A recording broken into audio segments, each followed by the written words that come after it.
Greetings from the past, my fellow time travelers, and welcome back to another episode of The Ladder. My name is Ty, and we're about to see where the story is going beyond Luke's or Ash's point of view. Thunder crackles once again, cutting me off. This time, its sound hits close enough that it nearly feels as if the windows and the ground itself are rumbling. All is deathly still for a moment. I don't let it stop me. However, as I slowly make my way towards them, taking one careful step at a time, relishing the expression of fear in their eyes. I suppose there's something ominous in this setting, with the heavy rain outside and the lack of light here. I kinda like it, to be honest. Adds something to the atmosphere. I suppose I must look like a villain now. But short of me getting close to them, a noise to my left distracts me, briefly halting my movement while curiosity takes over every murmur in my head. And it's a good thing, perhaps, that I did. Because as soon as I look up, I see him. Another trespasser. Right. Just as he's about to jump down from furniture that has somehow ended up piled and blocking the door to the parlor. What happened there? And did he really think it's alright to do that in other people's houses? Loud. Teach him, my lord. Put him in his place. Creepy. My hand's already moving before any rationale can stop me. Fingers firm at my gun when I finally release the safety from it and take aim. Not at him, but at his friends. They are his, aren't they? Why else would they be there together? Doesn't matter. He won't let the people he cares about be harmed. My finger on the trigger's more than itching to shoot, but I hold back. Sure, I could have simply taken aim at him. But more than seeing him bleed, I want to see the expression on his face once he realizes everything he's doing is futile. He's trapped. Lives are in my hand. His life's in my hand. Had I known there would be a party in my own home tonight, I would have opened a bloody bottle or two.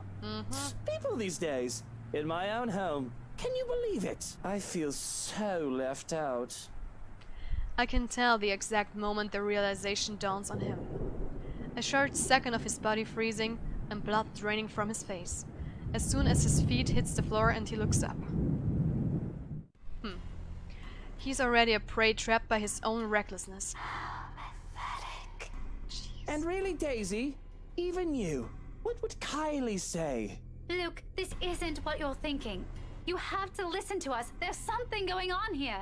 Well, obviously, why else would people be trespassing in my home? What about little Lily over there, then?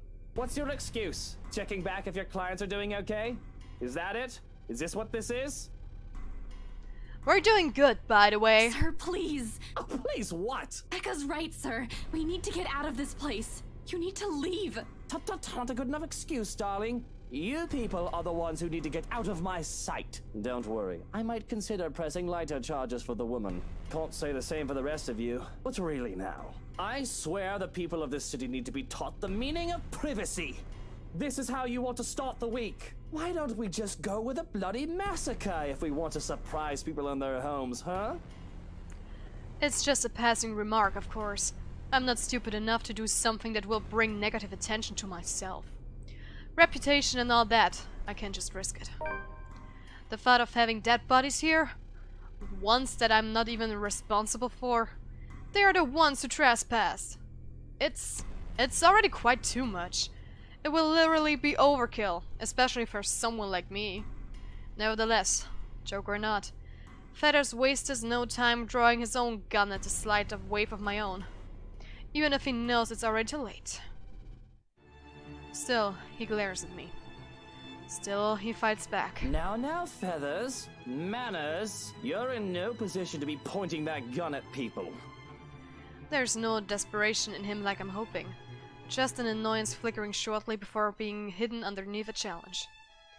The likes of him are the kind of people I hate the most. Even with their failures already glaring down at them, mocking every worthless move they make, they have the impudence to stare people in the eye. Why don't you put yours down first, and then we'll talk about manners. No, Ash. Oh, he talks back. The gall! You know, your kind pisses me off so much. Annoying, most of the time. Like a damn pest you can't be rid of. but to some degree it is commendable. I'll give him that. After all, we're almost the same in that regard. Almost. I'm still the better person, of course. Oh, nope! He tells me to put the gun down, but I see no reason why I should. I'm a homeowner, in defense of my own home. I have the right to, I'd like to think. Questionable permit of firearms aside. It's not like I wanted this, but I'm already high-strung and their presence doesn't help. Bloody peasants! I can never seem to figure how their minds fully work. Take this one, for example. Despite the pride brimming in him, how he matches my glare with one of his own, he simply lowers his pistol after a long second, not in surrender. The tense set in his shoulders tells me as much, but the closest he can get to lowering his own ego in favor of something I can't quite place. Interesting. Gotta admit, I'm almost disappointed. As you should be, my lord. Shut up! I've expected him to hold until one of us shoots the other. Well, I did! And it wasn't a good idea. Can't say it will be more exciting that way. A bullet inside any part of my body isn't something I'd like to have on a bad day like today. Or any day, for that matter. But it will surely be predictable of him. And I like predictable. They are the kinds of people who are the easiest to deal with, no matter the situation. With them, there is no second guessing what they'll do. He shoots, I shoot. One of us dies, the other walks away. Nothing complicated. Nothing requiring much brain power, just muscle memory and who's the better shooter. End of the story. Yet, here he is, dragging a deep breath in and setting aside the only thing protecting him. I can easily shoot him that way, be done with this whole farce of a conversation. Instead, I find myself listening. A concession for a person who in another life would have also become the person I am today, had the circumstances allow it. Damn shame. We might have gotten along. Listen, right. I need you to.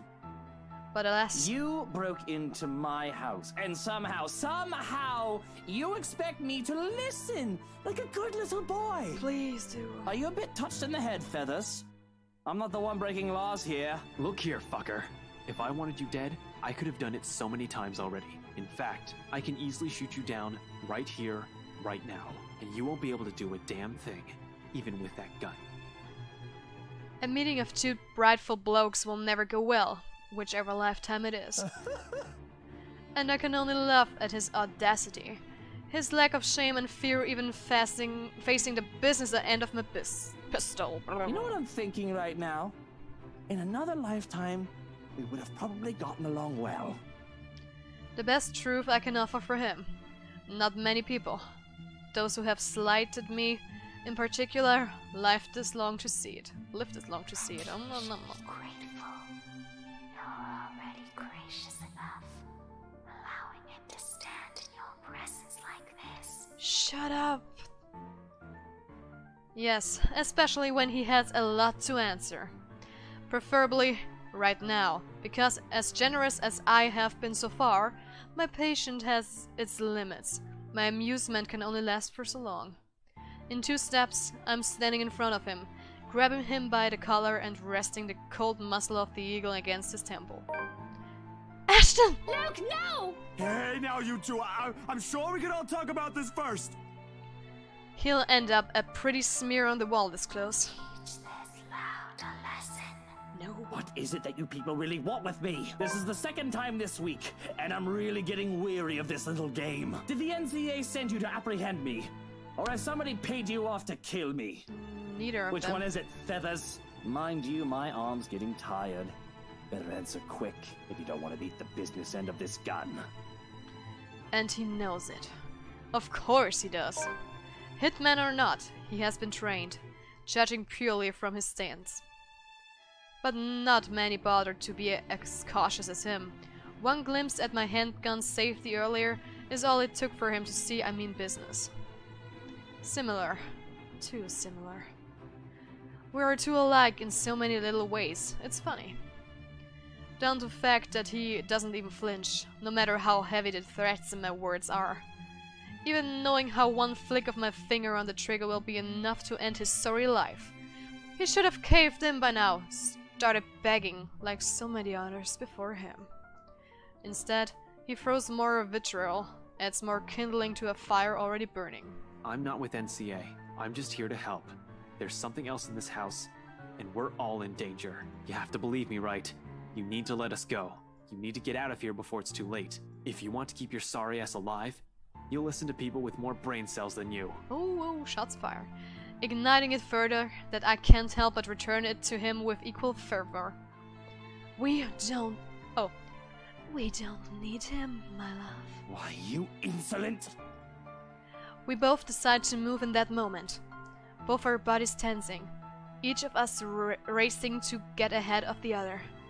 However, before we can even get a head start, a voice unexpectedly rings above the chaos about to ensue. Luke, help me. Jeez. I've always been cautious and careful, cutting off trouble's head before things can escalate if I'm able. That's why I deal with the likes of Harvey, Sewerus, and Johans. For all who we are, for all the enemies the likes of us can make. Such a thing has never happened before, because I do everything to make sure it doesn't happen. So to see Hana in danger, I don't quite know how to feel or what to do. Of all the times for there to be a hostage situation, if this is even one, why now? Good fucking God, what is going on here? Help me. Please. Please make it stop. I think death would be preferable if my sense of self-preservation was shot to high hell. It would deprive me of choice and of responsibility in that matter. And I don't want to think about how fast my heart beats, so that I hardly hear anything other than my own heartbeat and her pleading. Please. They're in my head. Screaming. It hurts so much. What do I do? What can one do against someone holding your life in their hands? With a woman that looks more monster than man. When her expression turns into one of amusement and her horrific laughter fills the air, I'm torn apart. This is my fault, isn't it? Hana is in danger because of me. Everybody I love always ends up hurt or worse. And even when I choose to let her go, she is no exception. Hana's unbroken begging makes it all the much more painful. Because I still love Hana. I really do. But will I really endanger myself for a woman who might not love me back anymore? Still, something in me dies a little when that woman laughs, as if this is all some sick joke. Her smile taunts me, filling my head with laughter and rage, until I can barely think over the cacophony in my head. And the way the woman looks at me, it's as if she's watching, waiting for my next move. Please. Someone. Anyone. Help me. This is crazy. And I don't know what I should do. I know for a fact that one shouldn't aggravate a hostage taker. There is no winning an argument with someone who holds a life easily taken. But I need to do something, right? I just have to. Oh my God.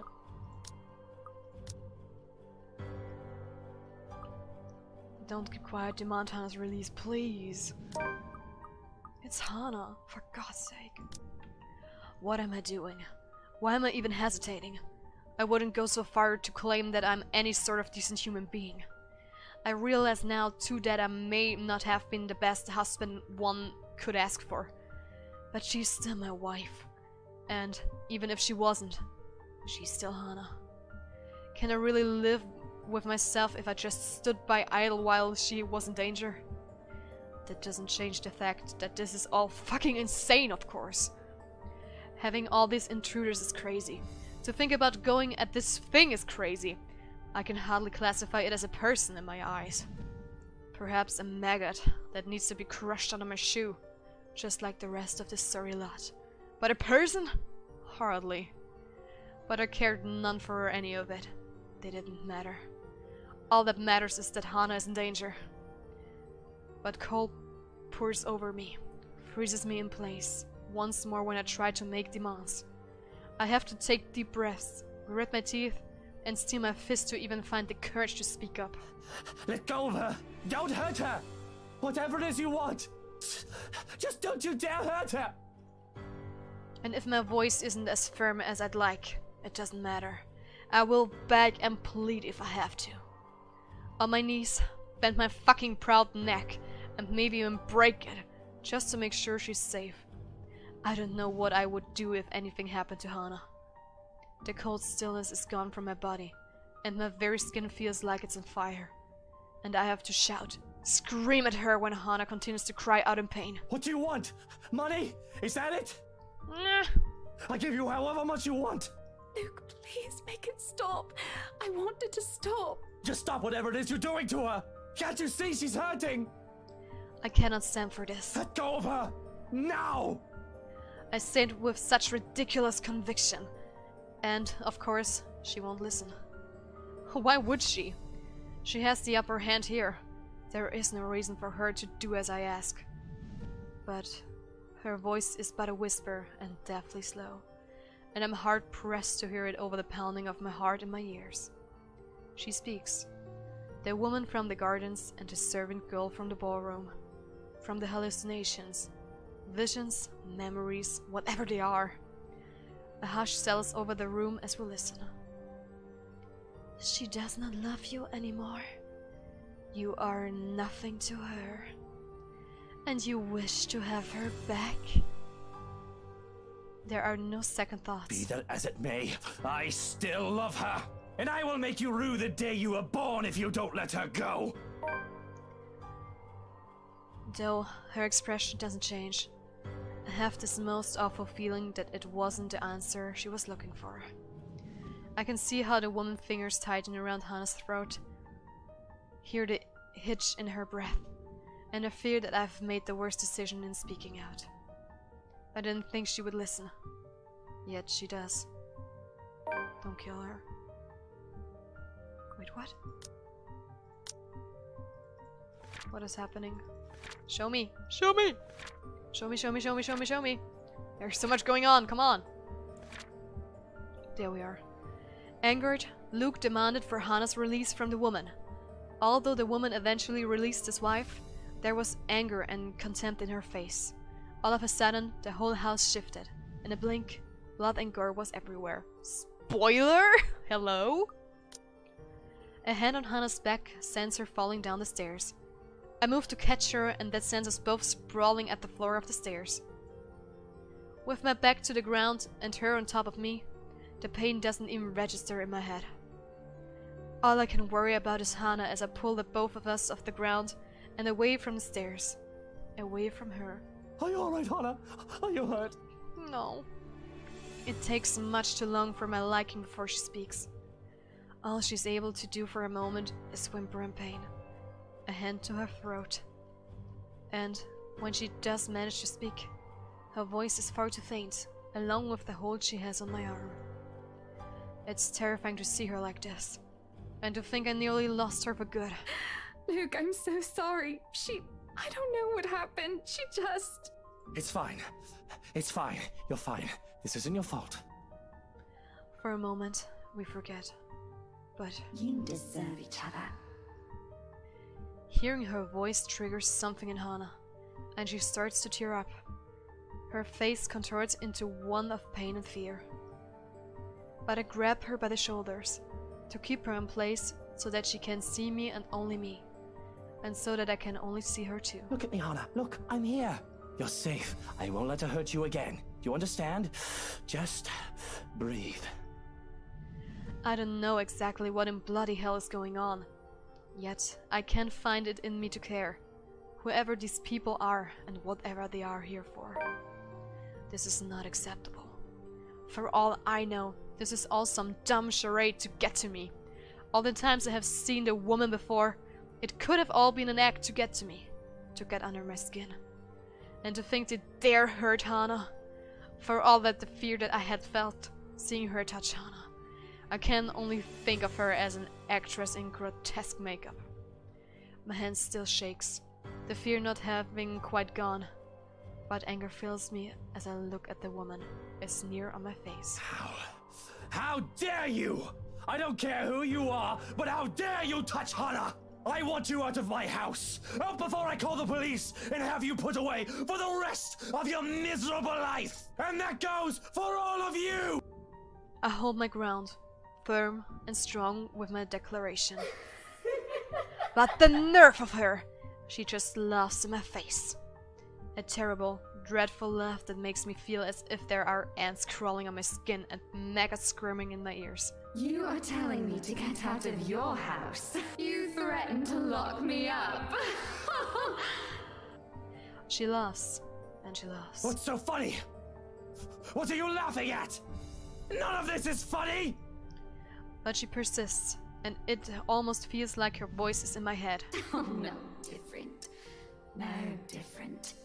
You're all the same. You can all suffer together. And that is when everything turns to complete and utter shite. Oh damn. It's a slow thing. A whisper. More than a bang as the darkness creeps into every corner of the room. The walls shudder and groan. Blood runs from the ceiling, crawls down the walls and stains the floor. It feels as if life itself has been sucked from the house slowly but surely. The beauty of the place is gone, with only the dead, decaying remains of a mansion left in its wake. I don't have to wonder if it's just a foyer that becomes this nightmarish place. I can already hear it. Gone are the growling of thunder and the lashings of rain and wind against the foyer's high windows. All of it has been replaced by a more grating sound. A cacophony of voices from nowhere and everywhere echoing throughout the now horrid walls. Voice that neither belongs to us nor to the people who live here. What's going on? All throughout the house, shouts of alarm and surprise ring out, a mirror to the horror creeping up in each of us. Who wouldn't be shocked? This is insane! Even Daisy, feisty woman that she is, trembles at the sight of it, clinging desperately to Lily, while Steel and Feather stand protectively in front of the two. Brave of them, I have to admit, to put themselves in the front line like that. Though it doesn't necessarily mean they don't feel the same fear as the rest of us. Something I don't blame them for. There seems to be no end in sight of this insanity. If anything, this only feels like it's the beginning of the end. Help me! Oh my god! Please, somebody! Anybody! Who are you? Stay away! No. Stay away! Was this Johan's? Stay away! Their screams fill the mansion. She laughs all the while, a harsh, agonizing sound that goes on for what feels like forever. Until there is nothing but silence, her horrid smile and pale hands reaching out to me. No! Calling. Beckoning. Pleading. I'm terrified. I really am. Like I should be! But I have never been one to truly stay afraid. I've long learned that fear will not get me anywhere. Cowering in a corner doesn't keep me safe, and it will not keep me alive. Not like rage does. I've learned to use this burning hate inside of me to survive. There is no difference now. Stay away from me! Why do you wish to leave? This is where you belong, my lord.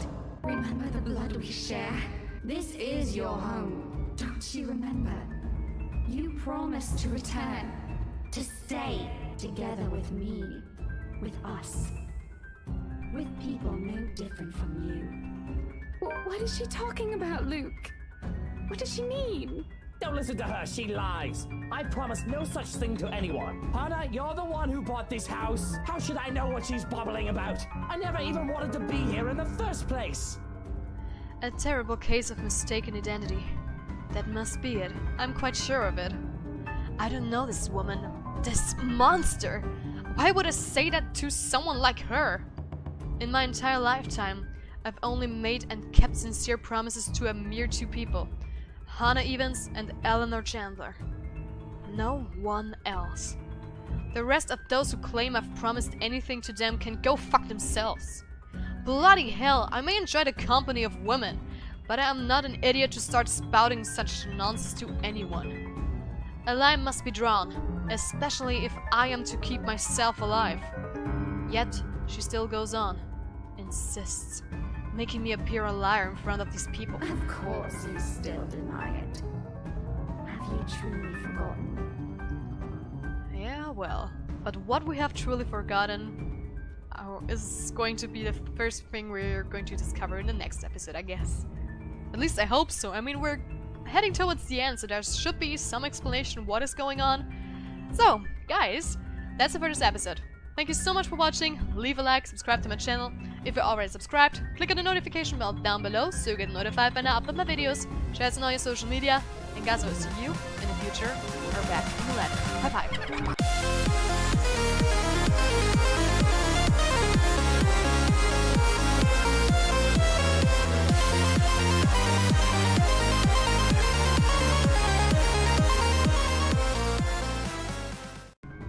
Damn, diggity dang, dang.